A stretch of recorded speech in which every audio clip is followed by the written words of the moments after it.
Улсын их хурлын сонгуулийн 4-р тойрогт хүн намаас нэр дэвшигчид сонгуулийн сурталчилгаагаа анхдагчдын үлгийн нутаг болох Булган аймгийн төвөөс эхлүүллээ. Тус тойрогт хүн намаас 7 нэр дэвшигч дэвшиж байгаа бөгөөд намын мөрийн хөтөлбөр бодлогоо сонгогч ард иргэдэд танилцууллаа.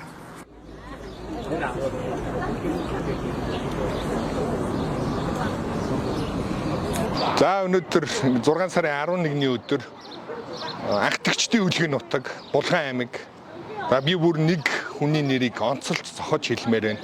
Монгол төрийн мэрэгэн сайд гэдэг байсан Агдам буугийн амар агсны нутгаас хүн намынхаа сурталчилгааны ажлыг албан ёсоор эхлүүлж байна. Тэгээд орон нутагт байгаа дэмжигчид иргэдтэй уулзаж хүн намынхаа мөрийн хөтөлбөр бодлого цаашид барих бодлого чиглэл энэ бүгдээ ярьж танилцууллаа.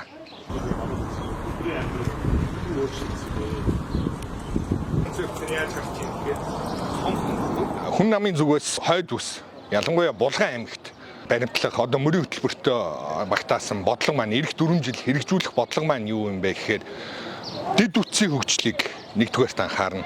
Цэвэр бохирын шугамд холбох асуудлууд. Энийг дагаад ямар үр дүн гарах вэ гэхээр цэвэр бохирын шугамаа дагаад ипотекийн зээл олгогдно. Иргэд хашаанда өөрийн хаус, гэр, сууцаа барих боломж хүртэнэ. Эргээд энэ газрын үнцийн өснө гэх мэт ийм боломжууд бүрдэх юм аа.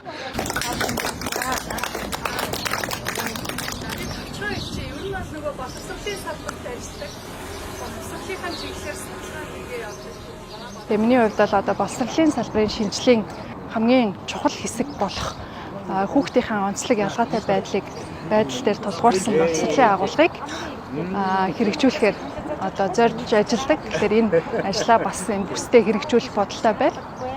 Мэдээж бүс нутгийнхаа онцлог тохируулсан мэрэгчлэнүүдийг бэлтгэх Улаанбаатар хотод биш харин бүс нутагтаа бэлтгэх энэ ажил дээр хүч чармаалтыг нэн тэргуун тавин ажиллах болно.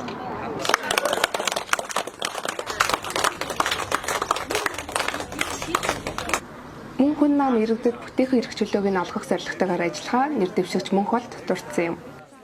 Булган аймгийн сонгогчид халуун дотноор хүлээн авч дэмжихээ илэрхийллээ.